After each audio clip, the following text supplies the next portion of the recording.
Good morning to one and all present here.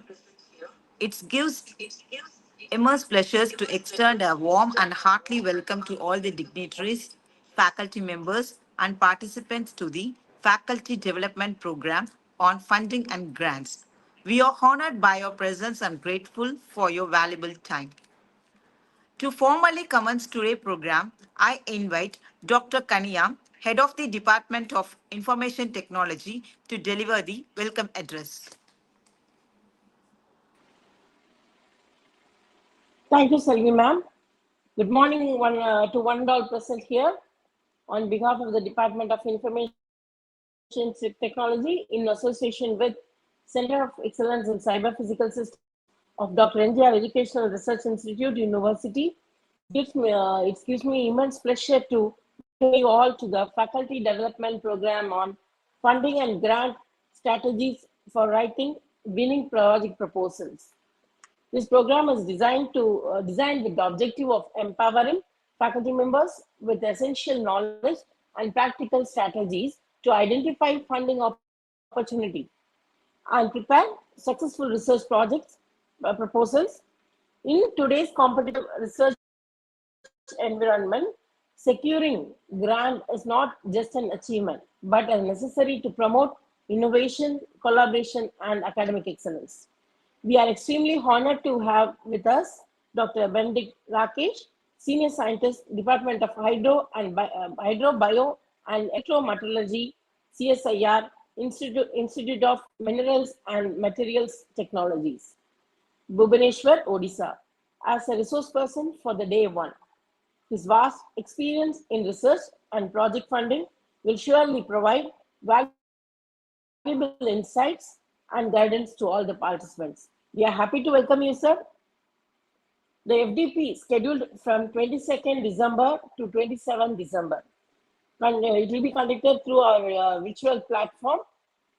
We are expecting enrich an interactive learning session throughout these 5 days. I extend all warm welcome to all the participants, dignitaries, and faculty members who have joined us today. I'm confident that this program will be highly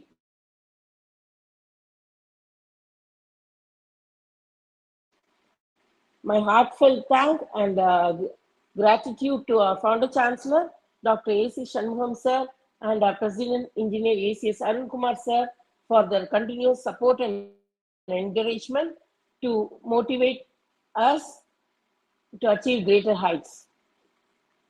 Once again, I welcome you all, and I wish the coordinator of this event all the very best for the grand success of this program. Thank you.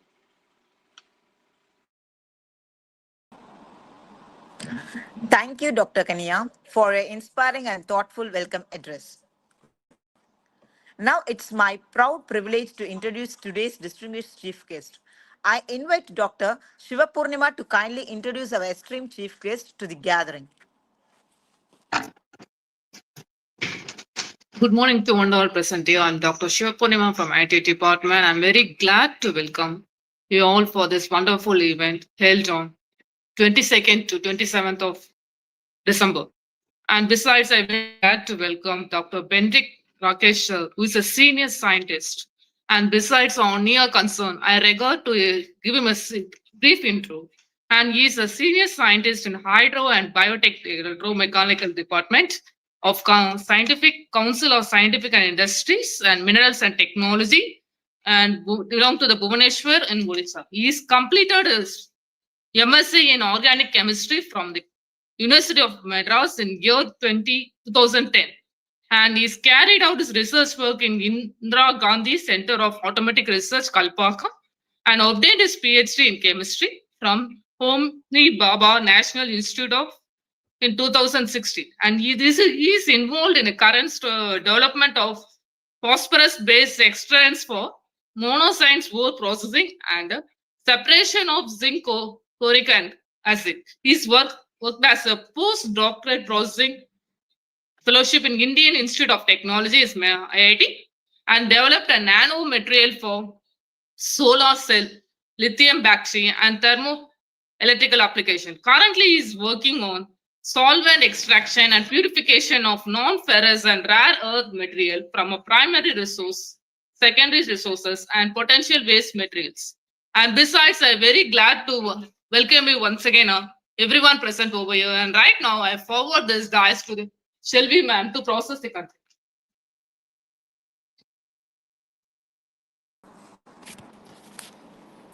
Thank you, Dr. Shivapurnima, for that insightful introductions. We are deeply honored to have with us Dr. Benadict Rakesh, Senior Scientist, Department of Hydro, Bio and Electrometeorology, CSIR, Institute of Minerals and Materials Technologies, Odisha. We now request our esteemed chief guest, Dr. Benadict Rakesh, to deliver his address and lead the FDP session on funding and grants.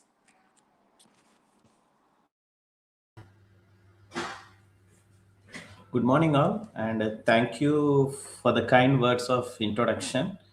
And I thank the management of Dr. MGR Institution for having me in this forum for sharing my knowledge, whatever I have acquired. Uh, Welcome, one and all. Shall I share my screen?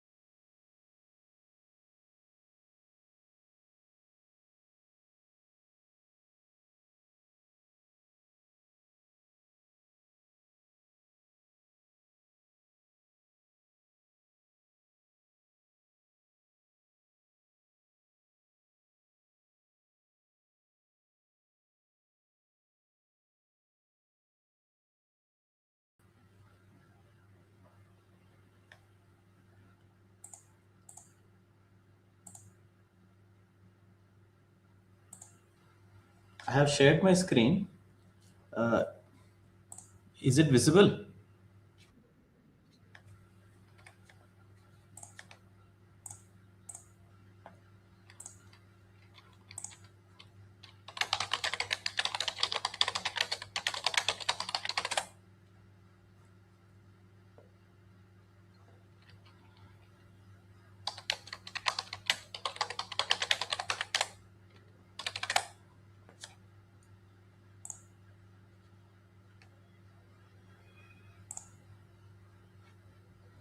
Okay, it's visible. I am continuing the presentation.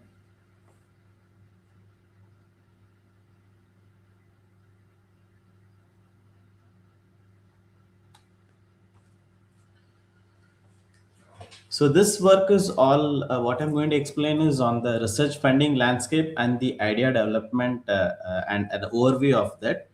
And before entering into the presentation, I would like to have a brief introduction on what is CSIR, what CSIR is doing, and just a minimum introduction so that you can have an idea of what we are. So CSIR is basically Council of Scientific and Industrial Research.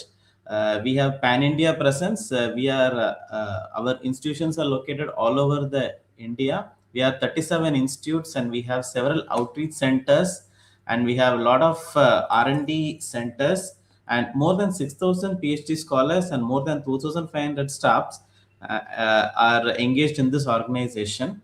So we are into scientific research, industrial research, and societal research, where we are delivering products and scientific knowledge with respect to upliftment for the science and technology for favoring the general public and common man. So the institution 37 Labs is headed by none other than our Honorable Prime Minister of India, and he is also the president of the CSIR Society. And we have Dr. Jitendra Singh, currently the Minister of Science and Technology. He's the Vice President of our CSIR Society.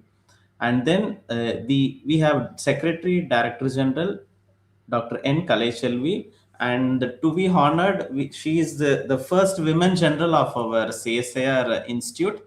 and she's heading the 37 labs, and she's the general secretary, director general of our whole CSIR lab. And we work on multidisciplinary characters with respect to skilling development of skilled manpower in India, and we also connect with industries and deliver R&D programs of importance to nation. And CSIR IMMT is located in the eastern zone of India in the state of Odisha.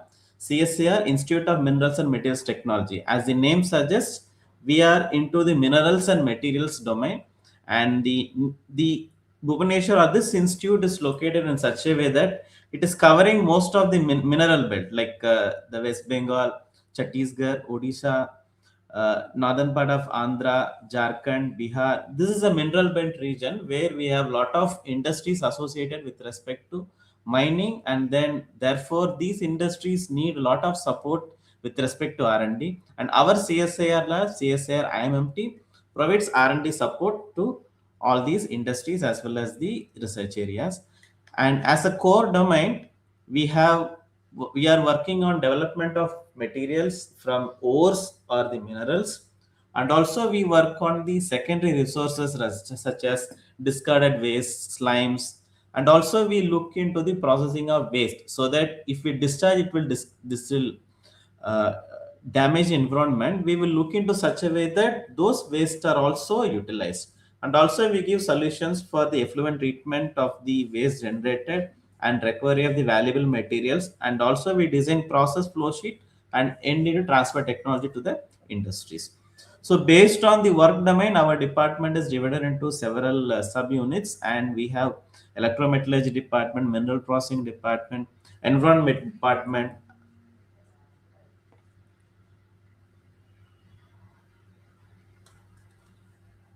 Hello? Hello?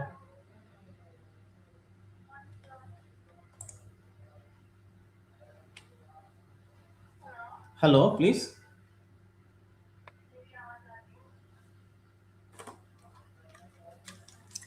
So we have the different departments are designed in such a way that they cater to the needs of the R&D program of these with respect to minerals and materials development. And let me share some of the opportunities we have for the students and also for the faculty, so that they can get involved. And I take this platform so that the students get benefits who are the future of India. We have a 6-month dissertation program where our just hello, hello, yes, please, please tell me fast. Hello.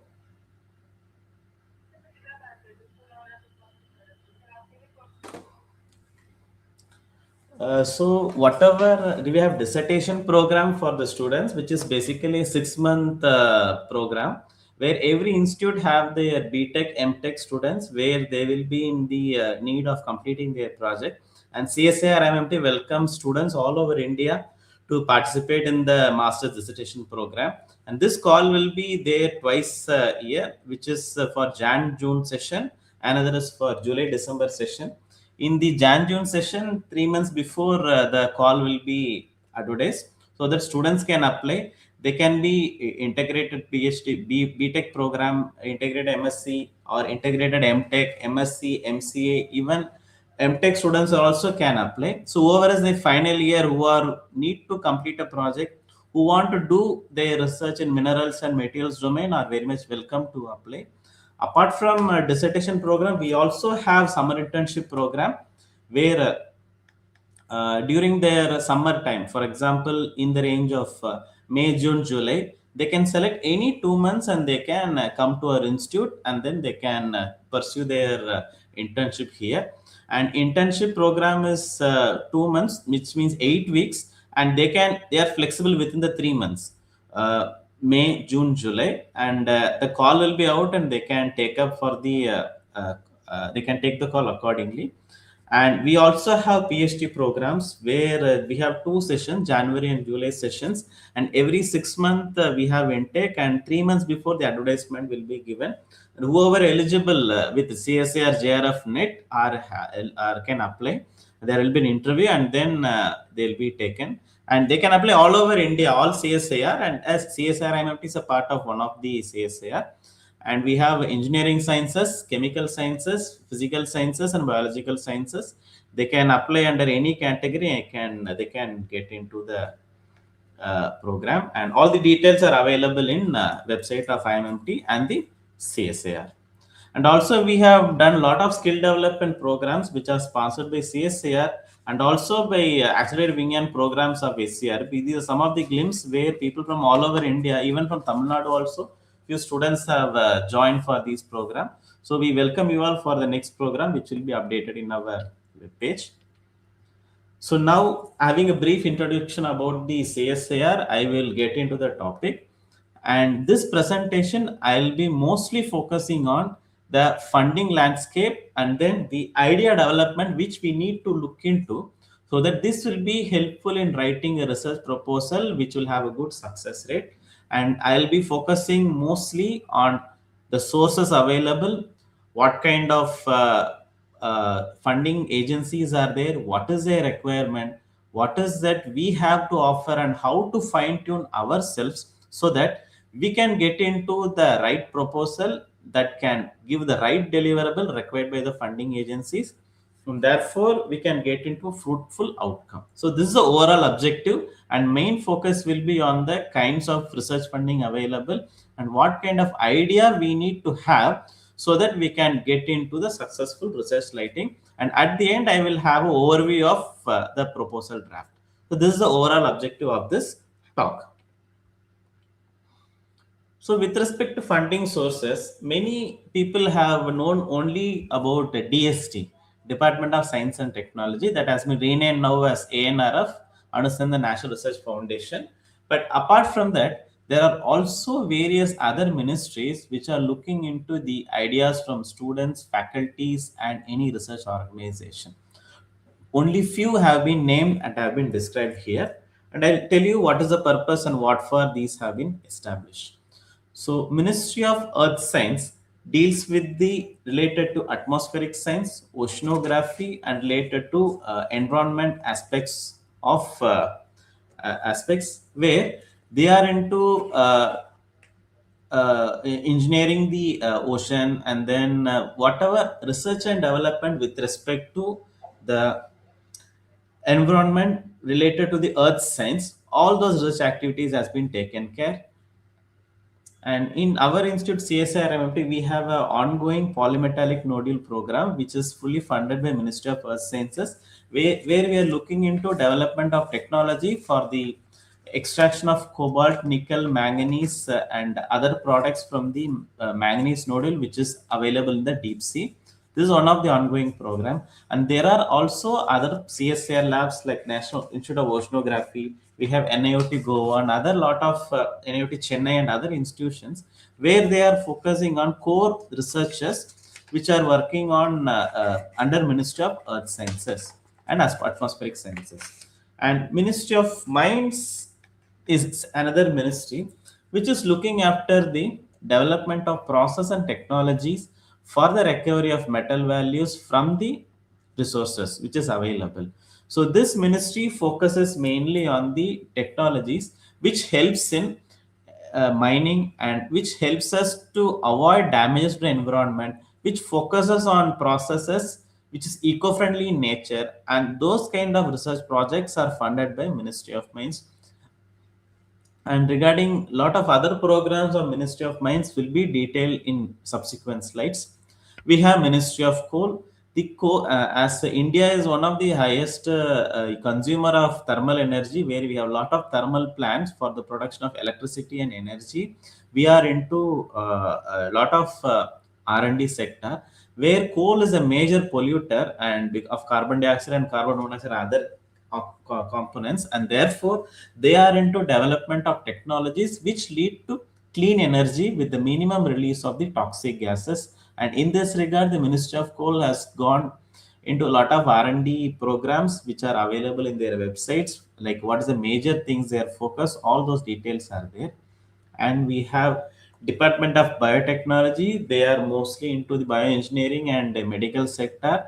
Apart from that, the use of lot of AML technologies have come, where the involvement of those artificial intelligence has lead to development of lot of projects which will be helpful for the humankind with respect to bio and biosector. All those details are available, and funding is given by Department of Biotechnology of Government of India. Then we have DRDO, Defense Research Development Organization, where the DRDO's objective is to strengthen the core defense sector or the public safety. With respect to defense, all those research activities or the projects or development of products with respect to the safety of the nation are taken care by DRDO, Defense Research Organizations. They are also frequently asking for research proposals with this aligning with their mandates. We have a Department of Atomic Energy, so which is a strategic sector, and they are also working in tandem with defense and also into the nuclear energy for the public sector. Like there are nuclear cancer treatment, chemotherapy, and there are a lot of other challenges in nuclear with respect to radioactivity, and the projects which are in concern with non-radioactive on which can with help in development of radioactive research projects are also funded, so that you can join hands with one of the DAE institutions and then you can submit a joint proposals, and their calls are also open throughout the year.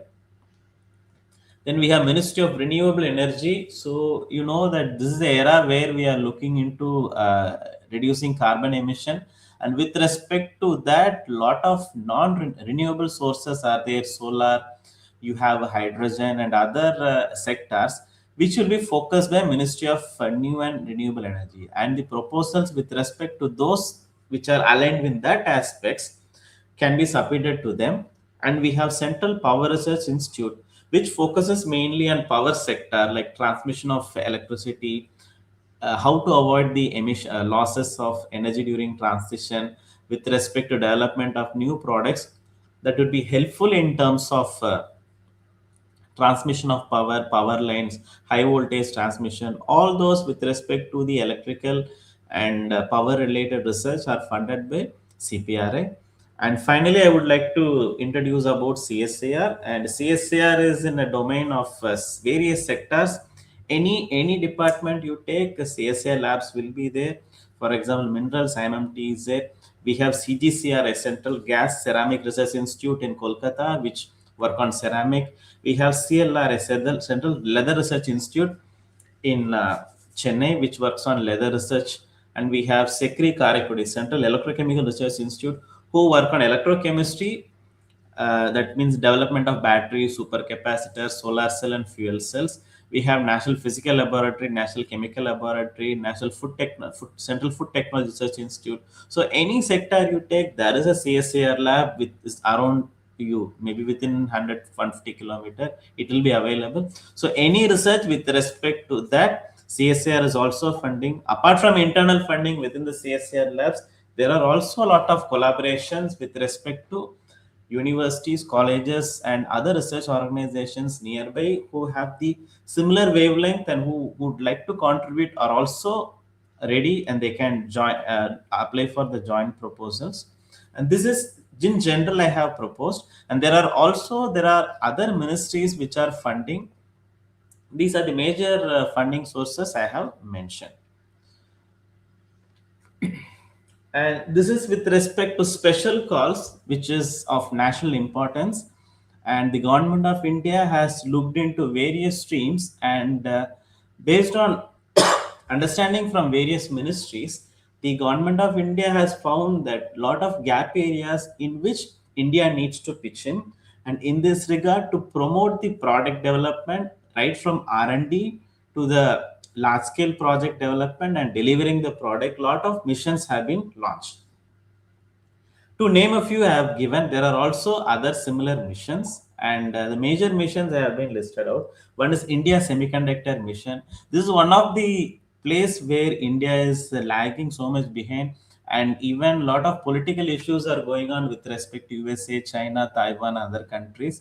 And with respect to have a stronghold in the semiconductor, India has launched mega projects with respect to semiconductor industry, and it has given open calls for a lot of other institutions to participate in that.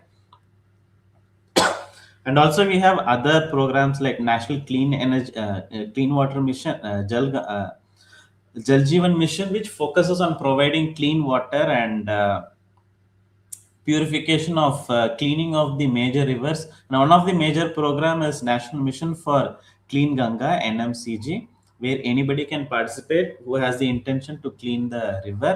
And also, the cabinet has approved for the Green Hydrogen Mission. So this green hydrogen mission is one of the non-renewable renewable energy program where we focus on production, safety, storage, and energy production from the hydrogen as fuel. This is one of the renewable source. And another sector is a production is a steel industry, which is for sustainable future. The India is the second largest producer of steel, and the major issue with the steel is production of carbon dioxide. So having the second largest producer of steel, we have a lot of responsibility to reduce the carbon dioxide emission, which is a major pollutant. And in this regard, our country has given a lot of focus with respect to production of green steel, and lot of progress is in there, and several projects have been taken up under this. And since then, and also one of the program is National Critical Mineral Mission, and this program is mainly to have security with respect to metals and minerals. For example, we have it has been listed around 30 elements which are critical to India. There are situations where even though we have resources, we don't have the products which will help to develop the processed product to develop the technologies. For instance, India is one of the producer of rare earth elements, but we produce the rare earth mined from the moazite sand, beach sand, and we sell it to Japan and other countries to get the refined products. So that means even though we are having the source material, the end products like that ND magnet or the touch screens or whatever smart devices which can be prepared, we are not in a position to prepare. That is because we lack in technology in the development of these products, even though we have the source material. And in this regard, the National Critical Mineral Mission has been displaced, and in order to have the security of our minerals and then the products which we can get. And in this regard, a lot of center of excellences have been made, and it is proud that CSIR IMMT is one of the 9 center of excellences with respect to critical minerals projects. And recently government has announced a lot of plans with respect to critical minerals mission, and one of the very recent one is production of rare earth permanent magnets, NdFeB magnet, which is magnet is available anywhere. You take the hardware devices of computer, you take mobile phone, any electronic devices, sensing devices, we have magnets. But for these magnets, we are dependent 90% around to a single country, China. And in this regard, it is very much important to have a self-reliance on us to product these magnets. In this regard, this recent terms schemes have been launched. So the next question comes. So many mega projects are there and so many funding options are there. Who is going to get that? Or whether I can get it? Or what is that we are lacking behind? Or what is the bridge between the source and us in order to pitch in? So, government of India has long realized that research cannot be pipelined to products only by the government agencies or the government's institutions. So this highlights the importance of private organizations, colleges, and other institutions to join hands with respect to developing products and technologies for the fruitful outcome of India. So that means unless the private players come into the participation of these national programs and getting the objectives or attaining the real goal is really challenging. Therefore, it is highly recommended for the government organization to join hands with the private and then they have to pitch in so that we can achieve the required goals together. In this regard, the earlier lot of policies have been changed. One of them is basically the conversion of DST into ANRF, and the major thing is to ensure the private players are coming into picture so that all the ideas whatever they have can be converted to a fruitful outcome. In this regard, the new schemes have been launched, and all those details are available in the website of ANRF. It is highly recommended to have the recent tools, AML and other things, so that you can pitch in all those details and you can take things to your fruitful outcome. And apart from government of India, the government of Tamil Nadu and other state governments also have launched very similar projects, so that the idea, it is like you need only idea, you need to come in and you need to execute. So money should not be a constraint. So in this regard, the lot of schemes have been launched. Let it be to faculties or let it be a degree holder who has completed their degree recently, or the students who are ready to have some products, or they want to take that as a final year project, or during their course itself they want to take internship. So a lot of student schemes, faculty schemes, and young scientist fellowship schemes are there. Regularly they are being called, and so that the faculties or students or the completed degree completed students also can apply for all these, and then they can look into the opportunities so that they can equip themselves, so that only knowledge is necessary and your time need, the fund should not be, or the distance should not be a real reason for the innovation. So kindly utilize these opportunities so that you will get into all these products.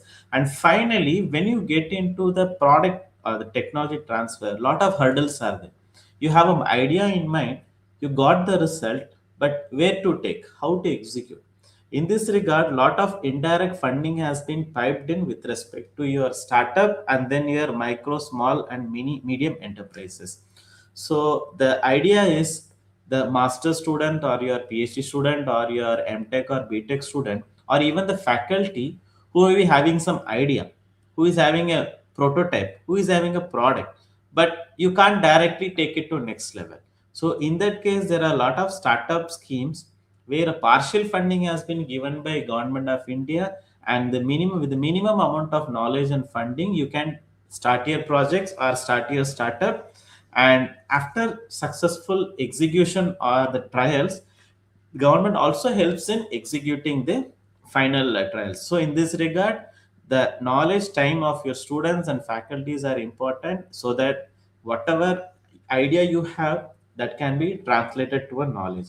And earlier, the patent fees and other MSME, a lot of money has been bond. For example, the patent fees currently which need to be paid, 80% has been reduced. So that means we have been encouraged by government of India to file lot of patents and to develop the lot of startups and then get into micro, small, mini enterprise, so that whatever products you are developed or whatever knowledge you have, that can be transferred into a fruitful outcome.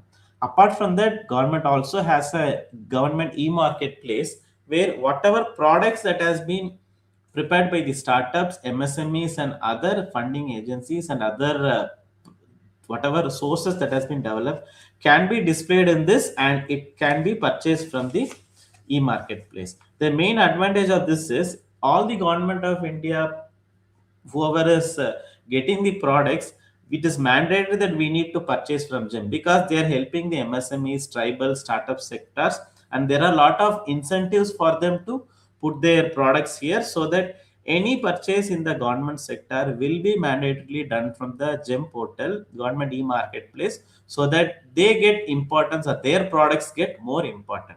And so all these are schemes are ensured, like the knowledge should not be should be, can be from anywhere, let it be private or government agency, and the products whatever has been developed might reach the end user. So this is the idea of developing these. But what stops us from getting into that stage? For that, we need to understand how the technology things have been framed and where is the gap and what we need to fill. Unless we fill this gap and draft a proposal, it cannot go and reach the target person. The main reason is, first thing we should need to understand what is TRL or technology readiness level. So whenever we have an idea in mind which is not yet executed and which is only just an idea, that starts with a TRL level 0, which means it is idea in mind not yet executed which need to be refined. So when you collect all the details of what is that idea all about, what is the related things that has been done, and you search the literature, you search the patent, you look into the resources available currently, which nothing has been done. So moment you get into the details, you will get the proof of concept that whatever available but not executed. Then the TRL level is 1. And then you start the experiments at your lab scale, small experiment, maybe student projects, 1 month project or something. You found the product or you found that it works. Then that is TRL level to 1 to 2. So after that, you do repeated experiments, or your students are doing a project, you are getting involved in, and you ensure like you know the condition where the product comes or works out. So that is like you have a proof of concept. The TRL level is 3. So many of us, what we do, the moment we get the product, the moment we know the process, the moment we know the algorithm, we publish the paper, and then with TRL level 3, technology readiness level 3, we will close it, and then we go to next student or next product or next patent or next process or next publication, and then we publish, and some of them may go to high impact paper also, and after that we forget it. The main reason is we are not going beyond TRL 3, and the main outcome should be at TRL 9.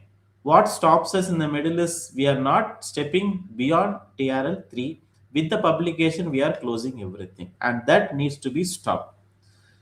Why? Because next level is lab level validation. So whatever you have done, that need to be tested in the environment of the process where it is done.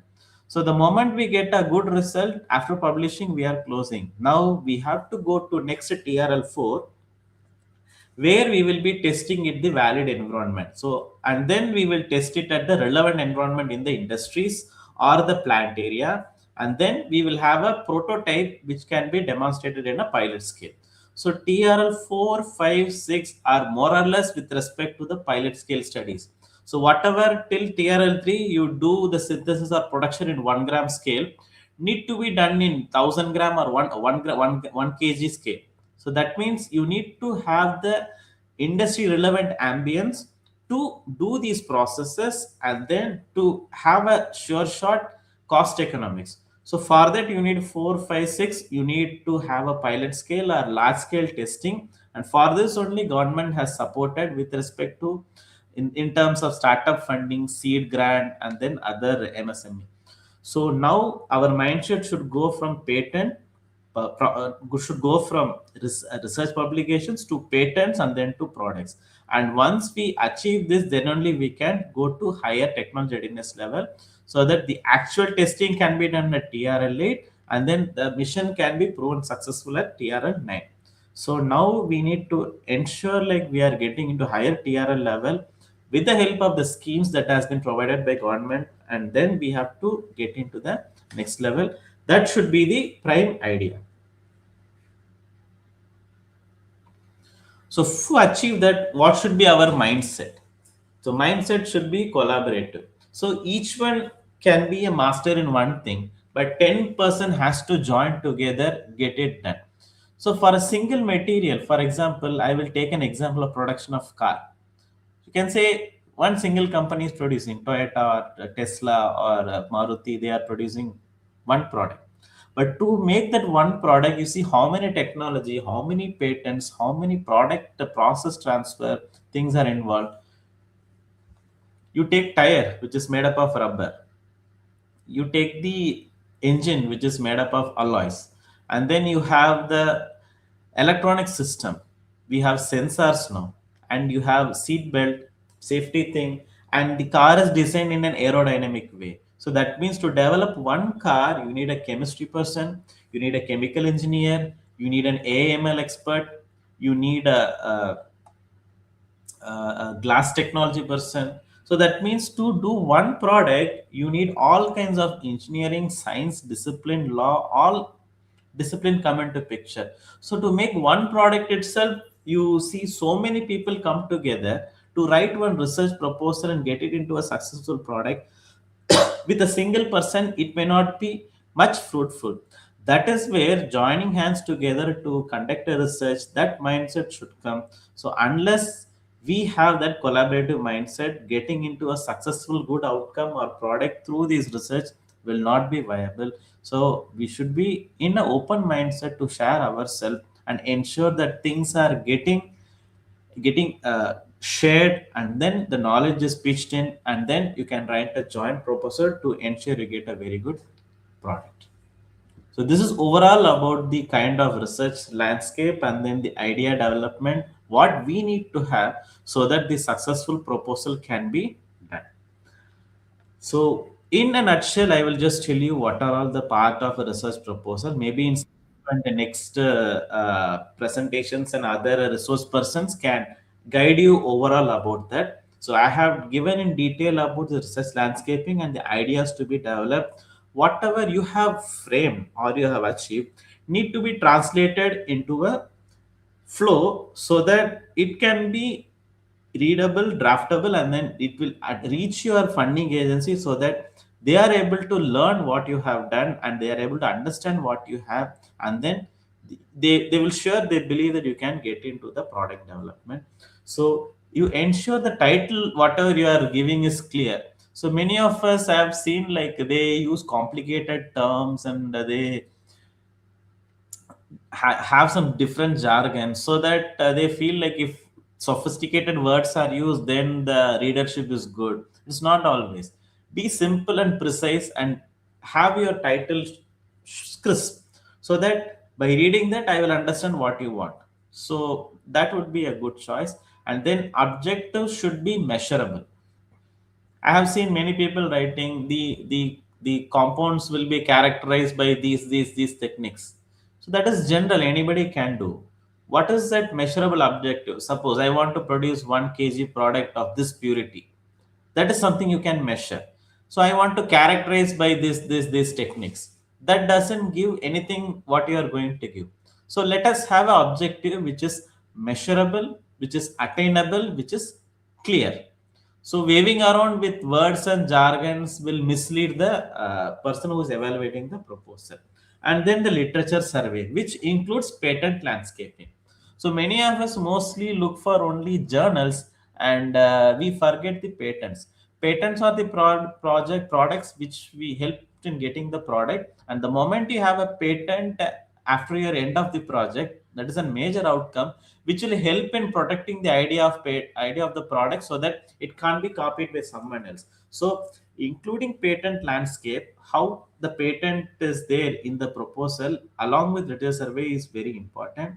Then the methodology how we are going to do need to be mentioned, and prior art. So prior art is basically some minimum research or understanding which you have done already in that domain, so that the proposal which has been submitted will be adding more value if you have a prior art. So if you have a minimum understanding and some results which will support your proposal, then that is an added advantage so that it will give a clearer path what you will get it.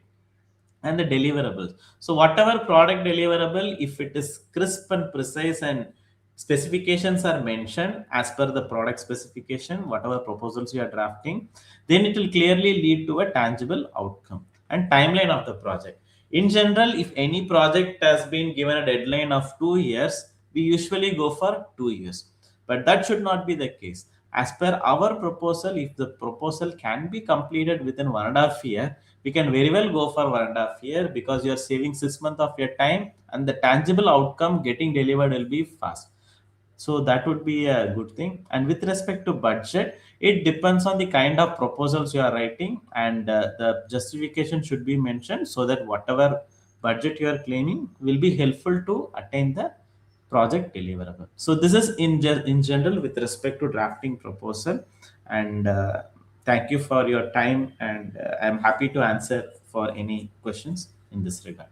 Thank you.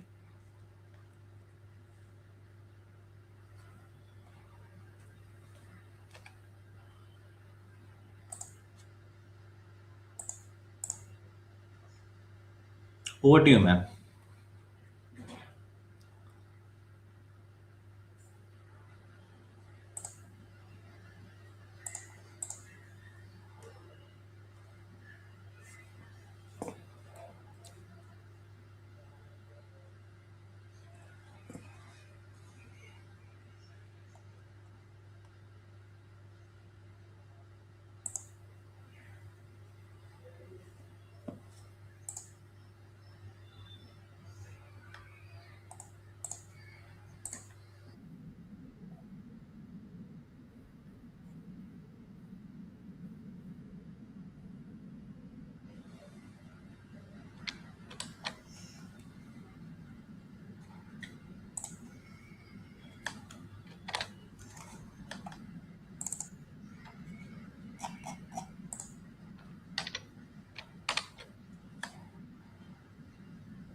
Any questions?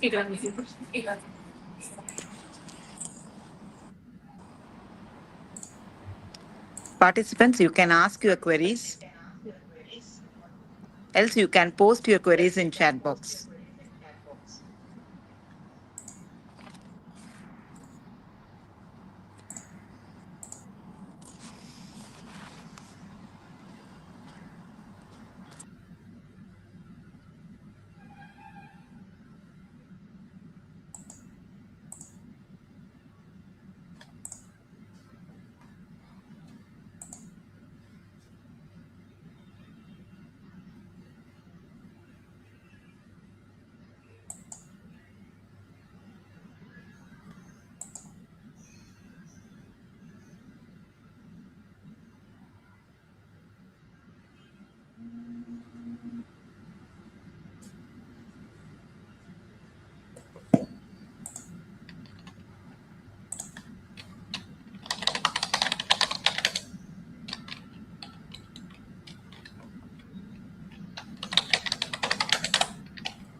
Presentation is fine. Thank you very much, sir, for sharing your valuable knowledge, experience, and insights. The session has been truly enlightening and beneficial to all of us. As we approach the conclusions of today's program, I request Mr. Babu to deliver the oath of thanks.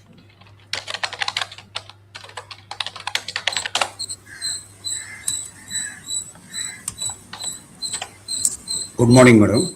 Good morning to all. It is my privilege to propose the vote of thanks for day one of the faculty development program on funding and grants, strategies for writing winning project proposals, organized by the Department of Information Technology, Dr. MGR Educational and Research Institute, deemed to be university in association with the Center of Excellence in Cyber Physical Systems.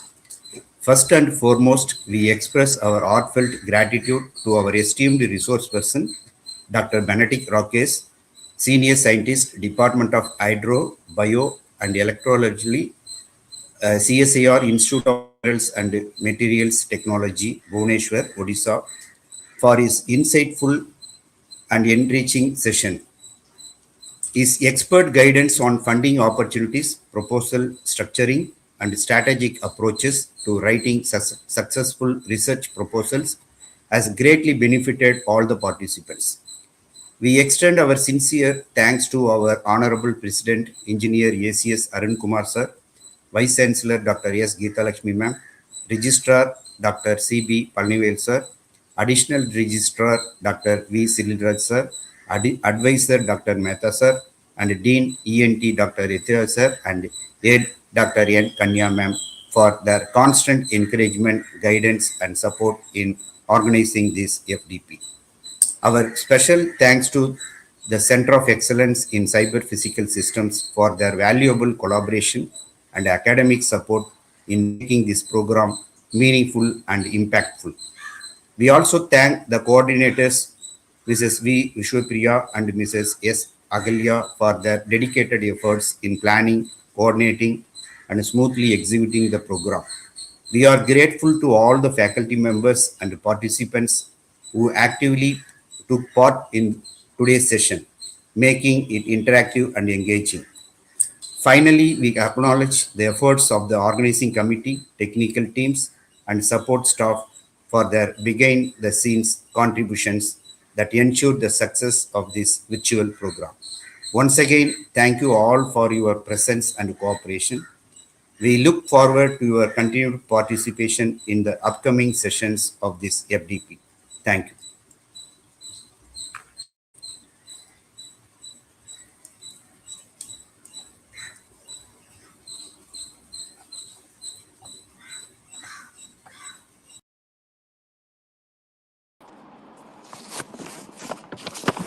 Thank you, Mr. Babu, for the vote of thanks.